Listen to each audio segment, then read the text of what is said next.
Good morning, Wildcats. Today we're going to talk about Week 22 spelling and vocabulary words.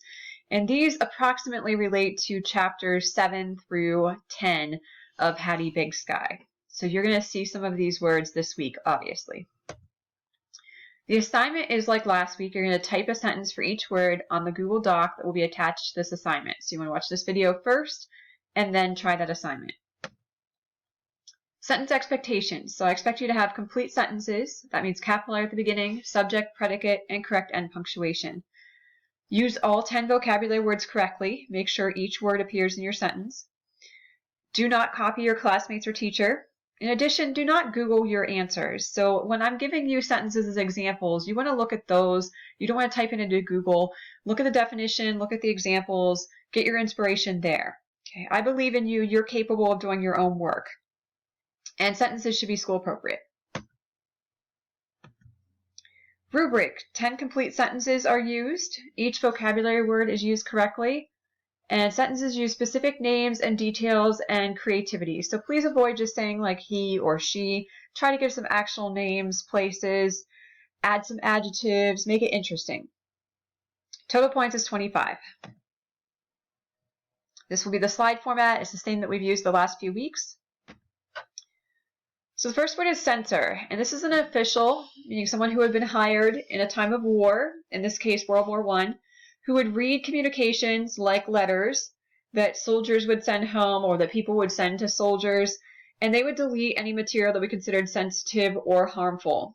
So for example, every day during World War I, the censor read over 200 letters.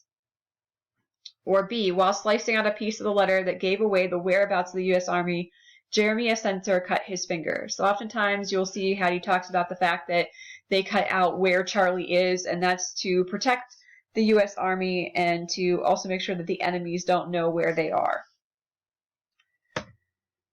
Barrack, or barracks, sometimes the plural, is a building or set of buildings for housing soldiers. So it's slightly better than the tents that Charlie talked about being in. So in a barrack, Henry tried to sleep, but his wooden bunk was incredibly uncomfortable. A lot of times these were created quickly, so they were just wooden beds that were very basic.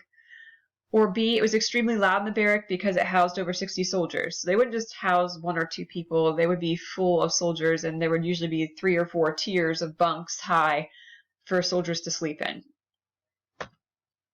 Sedition. This is the crime of doing, writing, or saying something that encourages people to disobey their government. And during World War I, you're going to see this, you've already seen a little bit of this. Anything that was related to Germany, or if you were from Germany, you were suspicious to Americans because they thought that you might be a spy or that you might be helping the German people in some way during the war. So during World War I, some people were arrested and charged with sedition for speaking German, even though the First Amendment states Americans have freedom of speech. We'll talk more about that and why that happened in the Sedition Act later. And B, the Russian soldier was guilty of sedition in Russia because he was an undercover spy for the Americans. So he is committing a treasonous act for his government. Deftly, we're going to use the adverb form. The word deft would be an adjective. So you want to use deftly to describe an action or a verb, how you do something. So it means able to do something quickly and accurately. It took 4-year-old Sabrina 3 weeks before she was able to deftly tie her shoes by herself. Notice here that deftly is describing the action tie. She can skillfully tie or quickly, accurately tie. Marissa memorized all of her lines from play and deftly recited them on stage. So here, deftly means skillfully reciting them or saying them on stage. So you want to describe the action of a verb. Cut bank is a steep, bare slope typically formed by stream erosion, so water flowing down it over time. A little bit like a coulee that we had last week, but a coulee would have 2 sides and it have more of a valley in between that water had run through, whereas a cut bank is more water running down. It would just be one side, one slope. So A, the sheep grazed all day long on the cut bank. And B, during winter, Patricia and her sister Paula loved to sled ride down the cut bank. Beau is a simple word. It means boyfriend. And again, that's pronounced beau, kind of like B-O-W, but it's B-A-U. or B-A-U rather, sorry. Melinda was nervous to introduce her beau to her parents. Or B, Paul wanted to be Nancy's beau, but Nancy fancied another boy.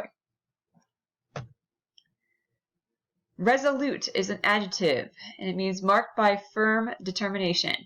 This is like the word steadfast. It's a synonym that we had for it last week. So A, Avery was resolute or determined in his decision to go to Yale.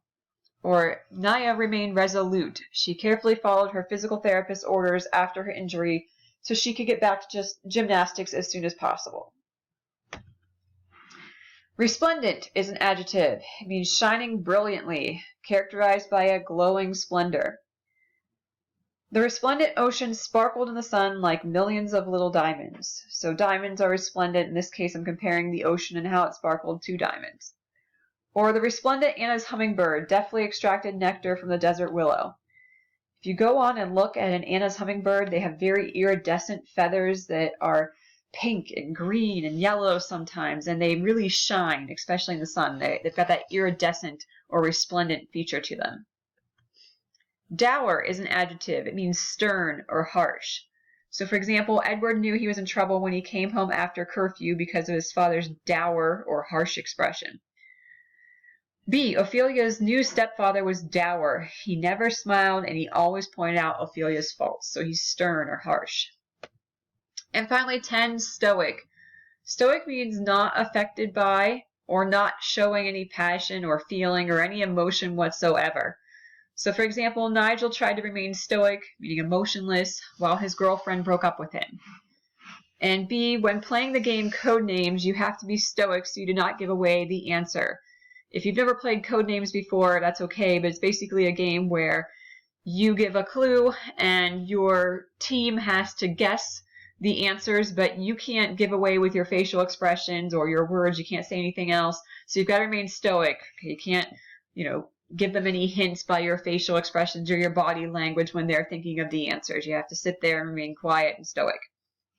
Okay, these are the words for this week, and now you want to go try to write a sentence for each on the document that's attached to this. Have a great day, Wildcats.